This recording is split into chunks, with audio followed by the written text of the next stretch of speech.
पाकिस्तान में डीजल पर 15%, श्रीलंका में 20% और भारत में डीजल पर टैक्स 35% है। हम सरकार से जानना चाहेंगे कि यदि ये वो सचमुच पेट्रोल कंपनियों की, डीजल कंपनियों की घाटे को कम करना चाहती थी तो सीधे तौर पर उन्होंने एक्साइज ड्यूटी को कम ना करके इस देश के लोगों पर इस नया बोझ को क्यों डाला। हम जानते हैं कि एक तरफ जहां महंगाई का दर, the overall inflation is about 9%, the food inflation is around 17 to 18%. Despite having this inflation, इतनी महंगाई के बाद भी इस देश पर यह फिर से बोझ क्यों डाला गया, भारतीय जनता पार्टी देश की सरकार से जानना चाहेगी। और भारतीय जनता पार्टी इस देश के लोगों को फिर से एक बार स्मरण कराना चाहेगी कि यह निर्णय किसके द्वारा हुआ। ये उस व्यक्ति के द्वारा किया गया जो देश का प्रधानमंत्री है। और सिर्फ मैं बताना चाहूंगा कि वो जो हमारे देश के प्रधानमंत्री हैं, उनकी सीवी, उनका जो अपना रेज्यूमे है वो क्या कहता है।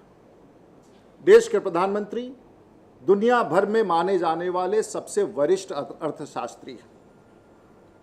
वो पंजाब विश्वविद्यालय से अर्थशास्त्र में उन्होंने एमए किया, यूनिवर्सिटी ऑफ कैम्ब्रिज में जाकर के उन्हें वहाँ से पीएचडी की, ऑक्सफोर्ड में जाकर इकोनॉमिक्स में उन्होंने डीफिल किया,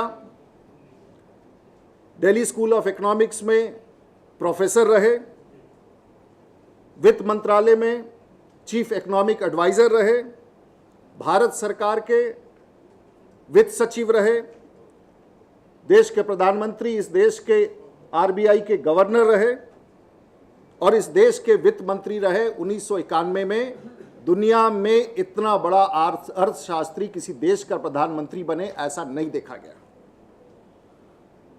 लेकिन इस देश की आर्थिक हालात आज दुनिया में सबसे बदतर है। भारतीय जनता पार्टी जानना चाहेगी कि देश के प्रधानमंत्री की इतनी कामयाब जो पृष्ठभूमि है, आखिर में इस देश के लोगों को उसका क्या लाभ मिला, भारतीय जनता पार्टी यह जानना चाहेगी। और जिस प्रकार की महंगाई दुनिया का सबसे बड़ा आर्थिक विशेषज्ञ इस देश पर लाद के गया है, ये पूरी तौर पर देश के तमाम वैसे अर्थशास्त्रियों पर देश के प्रधानमंत्री ने एक प्रश्न चिन्ह खड़ा कर दिया है कि आखिर इस देश के अर्थव्यवस्था की क्या हालात है। We are concerned, the price rise situation is, the whole country is reeling under severe price rise situation. We are going to see, and in 2008 the similar exercise was conducted. उस समय भी लगभग जो इन्फ्लेशन था 9% था और जैसे ही उस समय 4 रुपया 8 रुपया के हिसाब से पेट्रोल और डीजल की कीमतें बढ़ाई गई, इन्फ्लेशन का दर लगभग 11% पहुंच गया था। सबका ऐसा मानना है कि अगले 2 माह में देश की मुद्रास्फीति लगभग 11 से 12% पहुंच जाएगी। हम साथ साथ सरकार की सहयोगी पार्टियों से भी पूछना चाहेंगे, उनका भी विरोध हो रहा है, हम समझ सकते हैं, उनका भी है, लेकिन कब तक ऐसी सरकार में उनकी भागीदारी बनी रहेगी, भारतीय जनता पार्टी यह जानना चाहेगी। There is another thing which possibly may, another economic issue which is there, that very disturbing data has been published by the Reserve Bank of India for 2010 and 11. And it's about investments in the country.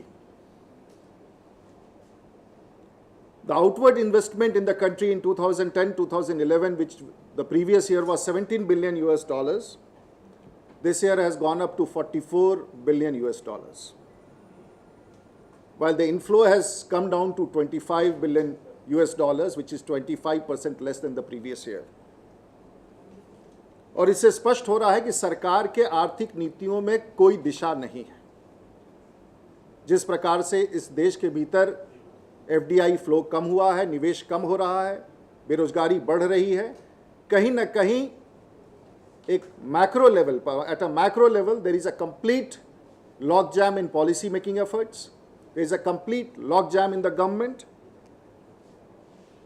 And this 9% growth which the government is always tom-tomming, ये 9% विकास का दर, हम देश के सामान्य लोगों से पूछना चाहेंगे कि इस महंगाई के माहौल में क्या उनको ये समझ में आता है कि ये 9% विकास दर क्या है. भारतीय जनता पार्टी कांग्रेस की सरकार से देश के सामने ये आग्रह करेगी कि ये 9% विकास दर की जो बात कहते हैं देश की महंगाई के समय, उसकी तुलना देश के लोगों को समझाए। उत्तर प्रदेश की सरकार में हम निरंतर कई घटनाओं को देख रहे हैं। पीछे भूमि अधिग्रहण से लेकर के जो आंदोलन चल रहा था, चाहे वो भट्टा परसौल की घटना हो जहां किसानों पर लाठी प्रहार किया गया, या हाल फिलहाल जो 2 डिप्टी सीएमओ की हत्या हुई, जो एक और व्यक्ति की हत्या जेल में की गई, जो संभवतः सरकार के खिलाफ और उन अभियुक्तों के खिलाफ गवाही देने की जिनकी संभावना थी। जहां एक तरफ ये हालात बने हुए हैं, वहां पिछले एक सप्ताह में उत्तर प्रदेश में 12 महिलाओं पर, चाहे वो बलात्कार हो, चाहे वो असॉल्ट हो, चाहे वो बच्चे हों, उन पर यह प्रहार किया गया और उसमें से 4 दलित और 2 अनुसूचित जनजाति के लोग हैं।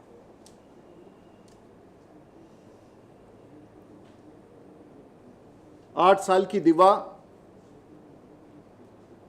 पिलखुआ जो गाजियाबाद में गांव है, उसमें उसको जला करके उसकी हत्या की गई, उसके साथ बलात्कार किया गया। 11 वर्षीय दलित लड़की जिसे देहात में किसी खेत में उसके साथ बलात्कार करके ये घटना बाराबंकी की है। 29 वर्षीय दलित महिला प्रतापगढ़ में उसके साथ बलात्कार हुआ, जहां पुरवा गांव में लोगों ने धरना दिया, उसके पश्चात प्राथमिकी दर्ज की गई। 35 वर्षीय दलित महिला बांदा जिला में जरिया गांव में उसके साथ बलात्कार हुआ। पिछले शुक्रवार को एक बच्ची के साथ सुल्तानपुर में बलात्कार हुआ। उसी शुक्रवार को 15 वर्षीय महिला के साथ बबीना झांसी में उसे किडनैप करके उस पर प्रहार हुआ। और नेशनल कमीशन ऑफ वुमेन ने कहा है कि उत्तर प्रदेश में देश का सबसे ज़्यादा महिला अत्याचार का केंद्र है। 2011 में फरवरी माह तक उत्तर प्रदेश में लगभग 6000 केस दर्ज किए गए। उत्तर प्रदेश की स्थिति भयानक है और ये प्रशासकीय अराजकता की चरम सीमा पर पहुंच चुकी है। एक तरफ जहां बड़े भ्रष्टाचार का आरोप है उत्तर प्रदेश सरकार के खिलाफ, मायावती जी के खिलाफ, वहीं बड़े पैमाने पर भ्रष्टाचार के साथ साथ क्रूरता और अराजकता की स्थिति उत्पन्न हो चुकी है। और हम इस पूरे स्थिति के लिए जो केंद्र की सरकार समय समय पर, कांग्रेस की सरकार उनकी सहयोग लेती रही है, समय समय पर समाजवादी पार्टी कांग्रेस के साथ मिलकर कहीं ना कहीं उनकी भागीदारी उत्तर प्रदेश की सरकार को उनके समर्थन लेने में रही है। कांग्रेस का आंदोलन आडंबर है, समाजवादी पार्टी का आंदोलन आडंबर है, और हम ऐसा मानते हैं कि अब एकमात्र जो आक्रोश है उस आक्रोश को लेकर के भारतीय जनता पार्टी उत्तर प्रदेश में संघर्ष के रास्ते पर है। आज भी हमारे पार्टी के नेतृत्व ने इस पूरे माहौल के खिलाफ उत्तर प्रदेश में उन्होंने प्रदर्शन किया, धरना किया, और आज चाहे वो करुणा शुक्ला हो या फिर उनके साथ अन्य सहयोगी हों, उनके साथ आज फिर से पुलिस बर्बरता हुई। उत्तर प्रदेश की स्थिति भयानक है, चिंतनीय है, और भारतीय जनता पार्टी इस विषय को निरंतर उठाती रही है। और हम आगे भी उत्तर प्रदेश में भारतीय जनता पार्टी के लाखों कार्यकर्ता इस अभियान को धरती पर उतर करके उत्तर प्रदेश सरकार को पूरी तौर पर चुनौती देगी। धन्यवाद। कोई सवाल हो तो आप पूछ सकते हैं।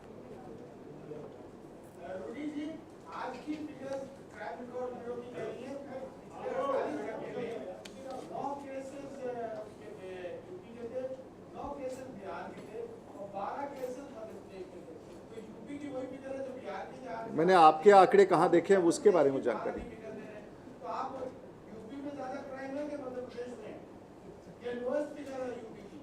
मेरे पास जो आंकड़े हैं वो मैंने आपको बता दिया। आपके पास जो आंकड़े हैं आप लिख दें। Zemina. I have given you some figures which I have got. Zemina. Also a case in Punjab of this 13-year-old girl who has allegedly been raped by an Akali leader. An FIR was lodged against him 3 weeks ago, but no action has been taken so far. You see, these are what we are trying to say, that there could be individual cases, but the situation in Uttar Pradesh is that of a mayhem. Possibly the government has completely turned ineffectual now. There is a continuous barrage of allegations against Uttar Pradesh government. We have been witnessing it, and this is the issue which we are raising here now.